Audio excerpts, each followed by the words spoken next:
Olá, Rogério! Seja muito bem-vindo aqui a esse nosso bate-pronto, essa nossa conversa que eu e a Ebrad fizemos questão aqui de te enviar de forma personalizada. Agradeço já previamente todas as palavras e as considerações que você fez com relação à minha aula. Dizer que é um prazer receber uma mensagem de um aluno dedicado e que mostra aí que tem efetivamente interesse em aprender, e é por isso que a gente está aqui disponibilizando esse vídeo específico para tirar algumas dúvidas que você manifestou com relação ao tema eficácia e aplicabilidade das normas constitucionais. Eu vou tentar ser bem sucinta, mas é um tema realmente muito importante para o exame da ordem, em especial porque eles podem fazer perguntas correlacionadas com o tema eficácia e aplicabilidade das normas constitucionais. Basicamente, o que a gente tem que fazer? A gente tem que diferenciar primeiro a eficácia da aplicabilidade. Ambas se correlacionam, são questões. Por que elas sempre vêm juntas? Porque se complementam. Então, são conceitos que se complementam. A aplicabilidade, ela tem a ver com os efeitos. E você pergunta para mim, e a eficácia, professora? Também com os efeitos. Então, tanto a eficácia quanto a aplicabilidade tem a ver com os efeitos jurídicos que uma disposição, um artigo, um inciso, seja o que for, da Constituição é apto a ter no mundo jurídico. Então, se tem efeitos jurídicos que produzem aquela norma constitucional, eu estou falando tanto da aplicabilidade quanto da eficácia. Mas é óbvio que não são sinônimos. A eficácia tem a ver com a potencialidade de que aquela norma possa produzir ou gerar efeitos. Então, o potencial dela gerar efeitos tem a ver com a eficácia. A aplicabilidade não. Tem a ver com a realização dessas disposições na prática. Então, o quanto que o que está disposto ali é realizável, é concreto, né? Quando aplicado ou não é, precisa de outras complementações. Aí eu tenho a análise da aplicabilidade. Então, em que pese ambas, eficácia e aplicabilidade, tratarem dos efeitos que irá produzir a norma jurídica, se diferenciam porque a eficácia é a potencialidade de produção de efeitos. Já a aplicabilidade é a realização, né? É a concretização daquilo que está na norma no mundo fenomênico, né? Na prática. Inclusive, alguns autores diferenciam eficácia normativa de eficácia sociológica. Qual seria a diferença? Eficácia normativa é a potencialidade que a norma tem de produzir os seus efeitos. Basta que seja uma norma jurídica para que tenha que ser cumprida. No Brasil, a gente tem aquela coisa de a norma não pegou. Não tem isso, né? A norma não pegou. A norma tem que ser aplicada porque, perante o direito para o sistema, norma vigente tem que ser cumprida. Essa é chamada eficácia normativa. Por isso que eficácia, dizem os autores, toda norma vai ter, né, num grau de extensão menor ou maior, porque se a norma está vigente, ela produz os seus efeitos, mesmo que, como a gente diz na prática, ela não tenha pegado. Esse negócio de pegar ou não pegar tem a ver com o que a gente chama de eficácia sociológica. Será que aquela norma realmente produz efeitos práticos, né? Na realidade, no mundo, no plano fenomênico? Aí eu tô falando da realidade sociológica, né? Agora, no campo jurídico, a gente analisa de uma forma bem técnica. Então, a eficácia normativa, toda norma tem. Então, não existe norma sem eficácia. Quanto à classificação, nós temos a classificação que é a tradicional do José Afonso da Silva, que divide as normas constitucionais em 3 grupos. Normas constitucionais de eficácia plena, contida e limitada. Só que nós temos também a classificação de Pinto Ferreira, e Pinto Ferreira, ele traz uma outra classificação dizendo que teria a norma de eficácia absoluta, e até o professor Ward que fala da eficácia exaurida, né, das normas constitucionais. Mas vamos primeiro falar das clássicas, depois a gente fala das outras. Basicamente, segundo José Afonso da Silva, as normas têm, então, essa classificação: eficácia plena, contida e limitada. Lembra que eficácia é, então, a potencialidade de produção de efeitos jurídicos? Qual que é a diferença dessa potencialidade? Na norma constitucional de eficácia plena, o Constituinte traz uma disposição que não vai permitir que outras normas jurídicas, sejam elas quais forem, digamos assim, o legislador infraconstitucional, possa nem estender nem ampliar aquela disposição que a Constituição traz. Então, digamos que a Constituição delimita objetivamente o âmbito daquela previsão.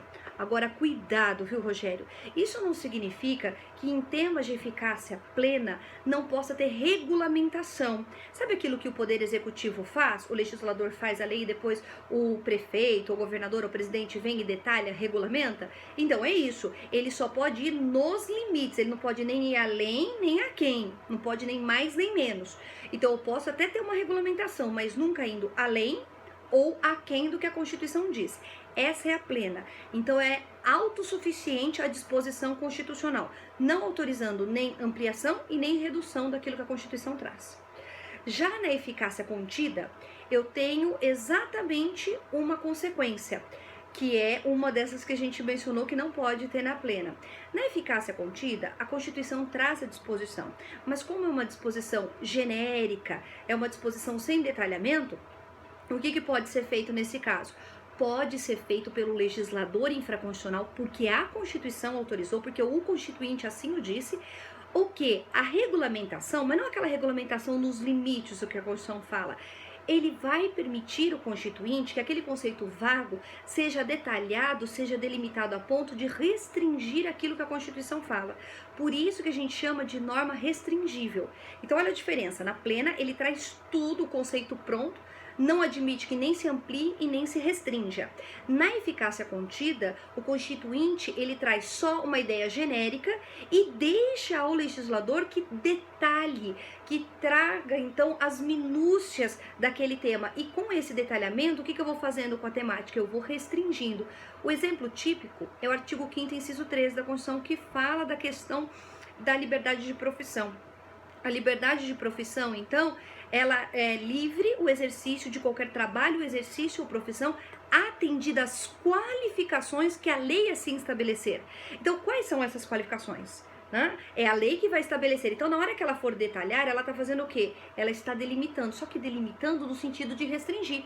Porque até que o legislador diga quem pode ser médico, quem pode ser advogado, quem pode ser dentista, qualquer um poderá, porque é livre. Quando o legislador vem e detalha, ele vai estar o quê? Restringindo. Por isso que também chamam de restringível a norma contida. Agora, a limitada, olha que interessante, você associando, é o oposto. Na norma contida, o legislador restringe. Na norma limitada, o legislador amplia. A Constituição, ela traz a ideia genérica, mas para que aquilo seja realizável, e aí tem muito a ver com a questão da aplicabilidade, né?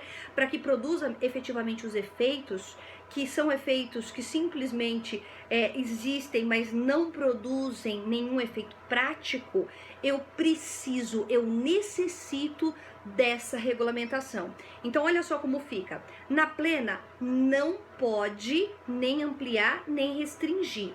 Na contida, pode restringir.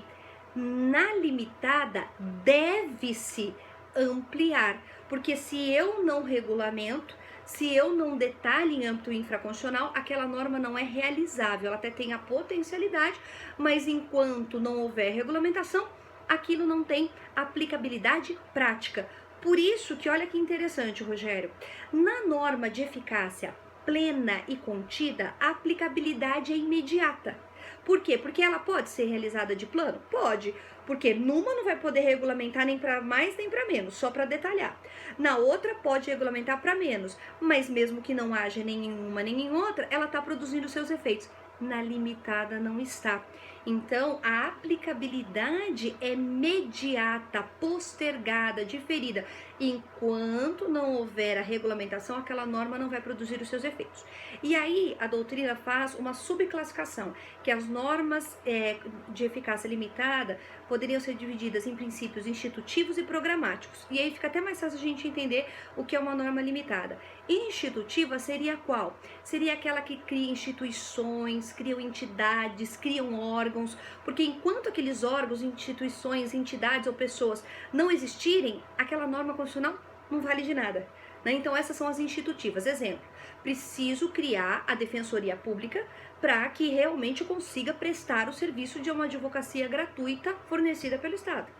Agora, eu também tenho as normas chamadas de programáticas, que são aquelas que estabelecem programas sociais que o Estado deve aplicar para atingir aquela finalidade. Então, enquanto não aplicada aquelas políticas pelo Estado, aquela norma constitucional não produz efeitos. Em geral, Os direitos sociais são permeados de normas limitadas, porque precisam dessas ações do Estado. Veja lá o que é o salário mínimo na Constituição, né? Se tudo que tivesse lá fosse realmente já realizável, a gente teria uma realidade muito diferente, mas não é. A gente precisa de o quê? De políticas públicas para que aquilo se torne realidade. Então, quando algo que a Constituição traz precisa de uma ação de Estado para que seja realizável, para que se concretize, pode ter certeza que a norma é de eficácia limitada. Só para que como eu mencionei, para que vocês saibam, que pese não ser um tema muito perguntado na OAB, o que seria a norma constitucional de eficácia absoluta? É o que a gente chama de cláusulas pétreas. Então, segundo Pinto Ferreira, as cláusulas pétreas seriam absolutas porque elas teriam uma proteção diferenciada do próprio legislador. E a exaurida seriam aquelas que já não produzem mais os efeitos, porque os efeitos eram para ser produzidos num período transitório, que é o exemplo típico das normas previstas no ADCT, que são os atos de disposições constitucionais transitórias, que são aqueles artigos que a gente tem depois que a Constituição acaba. Eu tenho 250 artigos e aí eu tenho os artigos do ADCT, que são aquelas normas transitórias. Então, se a norma já serviu e ela não tem mais aplicabilidade, por qual razão? Por causa de uma questão temporal, então ela seria uma norma constitucional de eficácia exaurida. Então, vamos recapitular. Norma constitucional de eficácia plena, contida e limitada é a classificação tradicional que você vai encontrar na prova da OAB.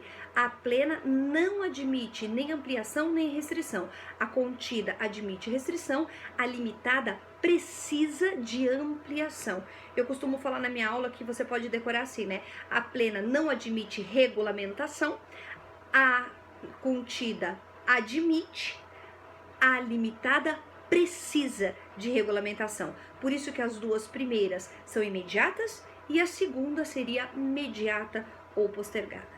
Rogério, eu espero ter ajudado você a esclarecer as suas dúvidas. Se você precisar de mais alguma questão, né, de alguma dúvida que você tenha com relação a um tema como este complexo, pode também contatar a gente e eu vou te deixar aqui uma recomendação. Tem um livro que eu gosto muito, eu costumo inclusive indicar nas minhas aulas, que é um livro muito simples e que principalmente para essas retas finais de provas nos ajudam, né, a ter aquela segurança subjetiva que a gente precisa, aquela autoconfiança para fazer a prova.